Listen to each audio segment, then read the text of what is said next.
Hello students, welcome back to my channel.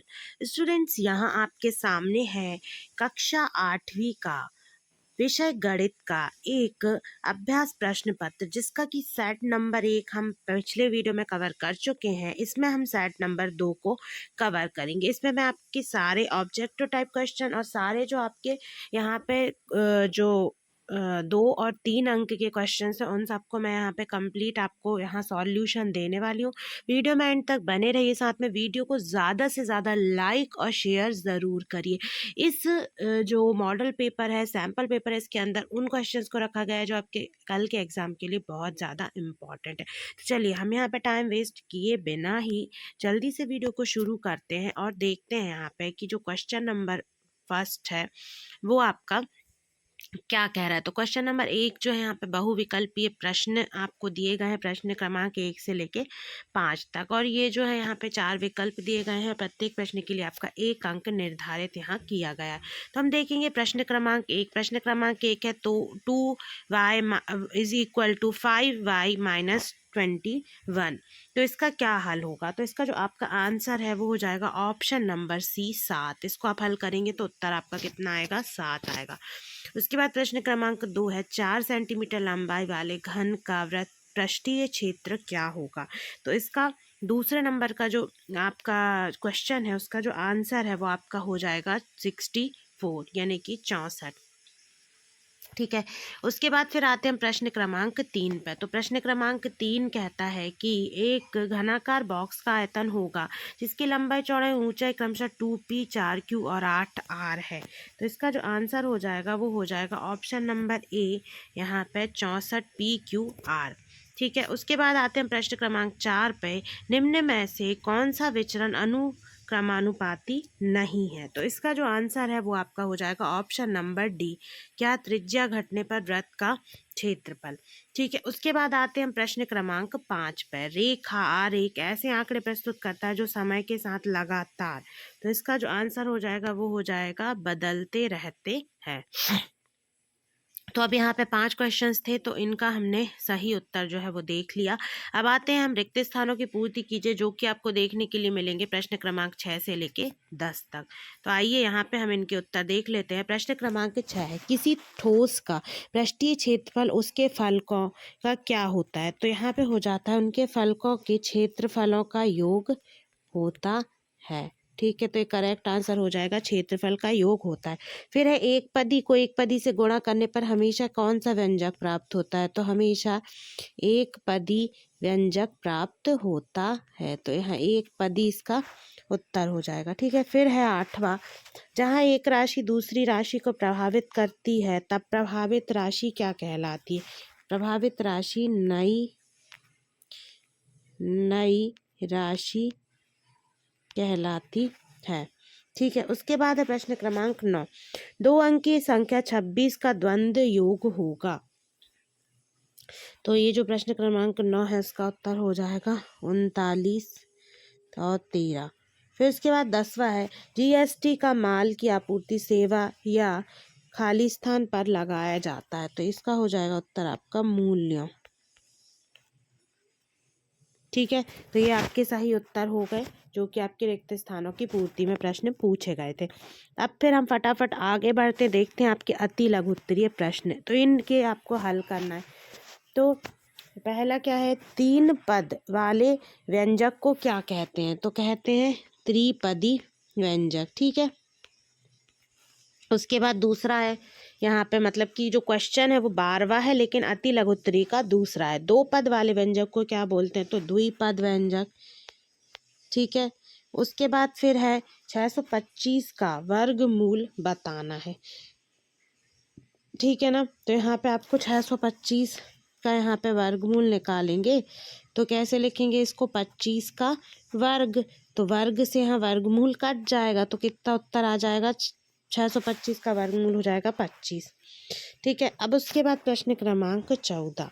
प्रश्न क्रमांक 14 क्या है कि 500 अंकित मूल्य की वस्तु को 450 में बेचा जाता है। तो इसका आपको बट्टा प्रतिशत निकालना है।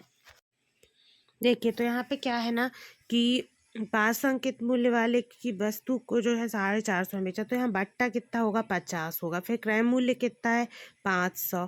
ठीक है, फिर उसके बाद गुणा 100, तो यहाँ सूत्र में मान रख दिया जाएगा। तो इसका जो उत्तर आ जाएगा वो आ जाएगा 10%। तो बट्टा प्रतिशत हो जाएगा 10%। फिर अगला प्रश्न है प्रश्न क्रमांक 15। 9x² y² 16 के गुणनखंड ज्ञात कीजिए। तो ये देखिए यहाँ पे 9x²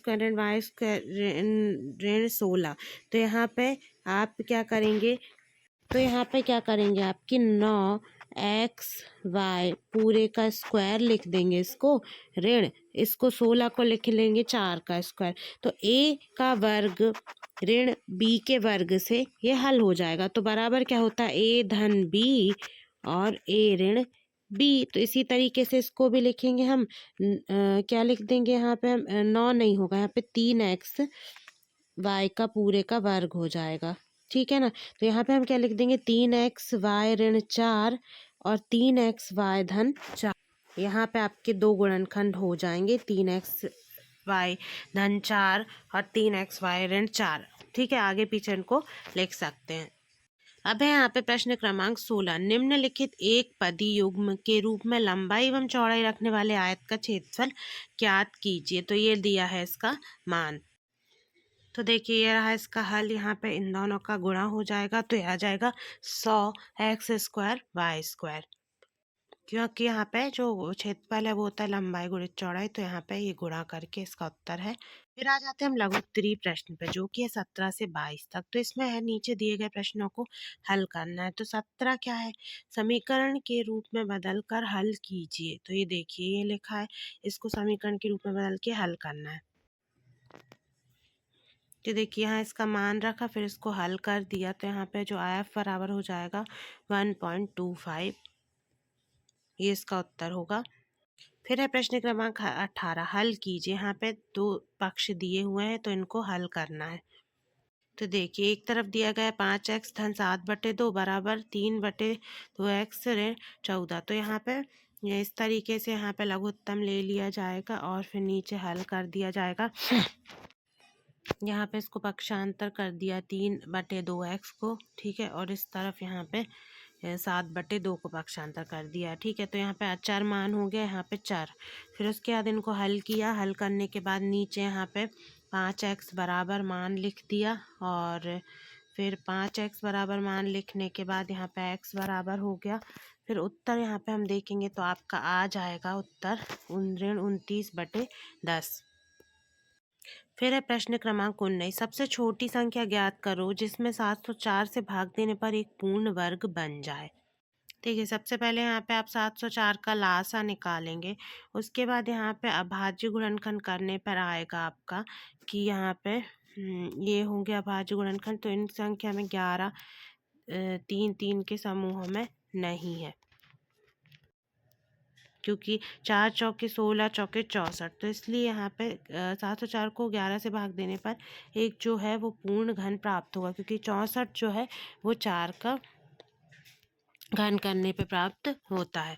तो यहाँ जो संख्या होगी वो होगी आपकी 11। फिर है यहाँ पे प्रश्न क्रमांक 20। 5 सेंटीमीटर भुजा वाले घन का आयतन ज्ञात कीजिए। तो ये देखिए यहाँ पे 5 सेंटीमीटर भुजा दी है, आयतन जो होगा 1 का घन हो जाएगा। तो यहाँ पे मान रखेंगे तो 5 का घन, तो यहाँ पे हो जाएगा 125 सेंटीमीटर का घन। ऊपर घन लगाना मत भूलिए आयतन में।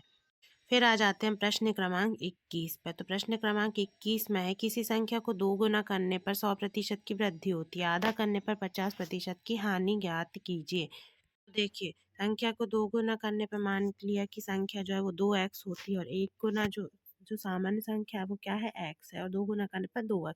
फिर x का 100% निकालेंगे तो x आएगा, वृद्धि कर दी। ठीक है, तो यहाँ पे 2x हो गया उतने की। फिर उसके बाद यहाँ पे आगे देखेंगे हम कि x का आधा जो है वो है x/2। तो आधे में कितना होगा, x/2 में x/2 में क्या प्रतिशत है, तो यहाँ पे देखेंगे हम तो 50%।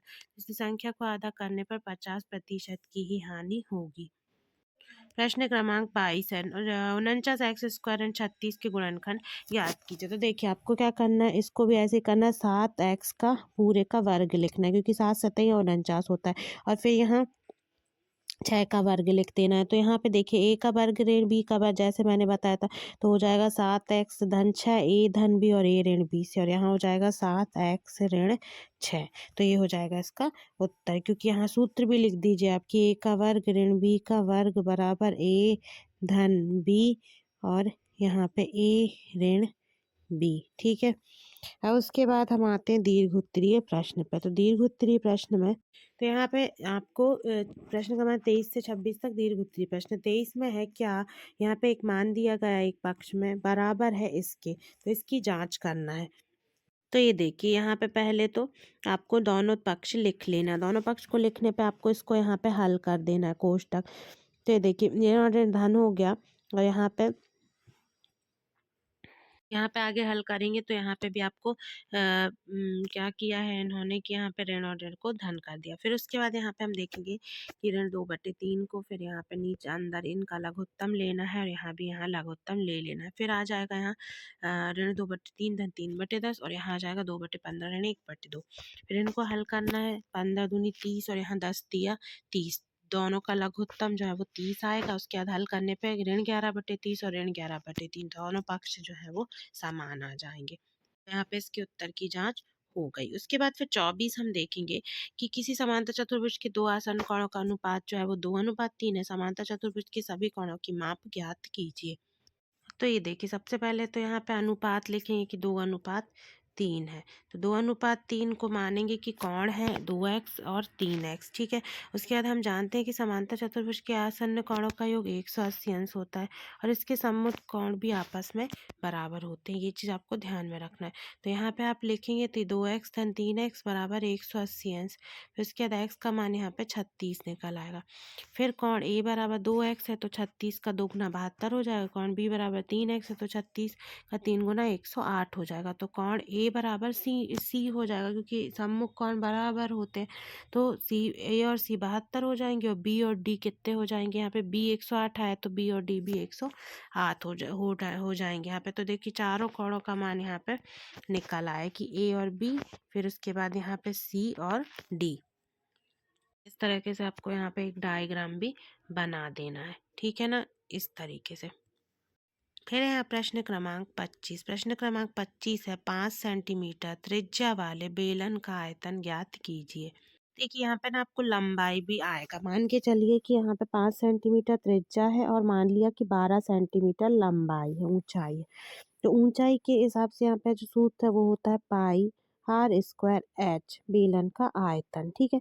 तो यहाँ पे आपको ध्यान रखना है कि पाई का मान हो जाएगा आपका 22/7, और r यानी कि त्रिज्या तो यहाँ हो जाएगा गुणा 5, क्योंकि 5 का वर्ग हो जाएगा। ठीक है। और मान लीजिए कि लंबाई जो भी दी रही है, मान लीजिए 10 है या 12 है, 10 ले लेते। तो यहाँ पे इसको फिर आपको हल कर देना है। ठीक है। तो इस तरीके से यहाँ पे हो जाएगा 220, 22 का गुणा 10 में होगा तो गुणा यहाँ 25/7।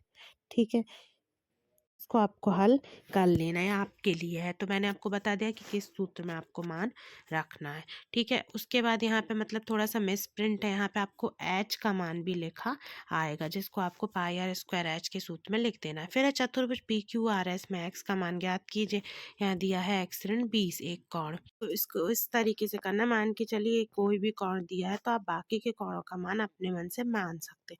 उसके बाद यहाँ पे आपको इस तरीके से, क्योंकि तीनों कोण जो यहाँ पे जो दो कोण है उनका योग कितना होगा 180 अंश। तो इस सूत्र से आपको यहाँ पे x का मान निकाल देना है, और फिर उसके बाद उसका जो मान है वो यहाँ पे x ऋण 20 में जो दिया है उसमें रख देंगे, तो उससे आपका उत्तर आ जाएगा।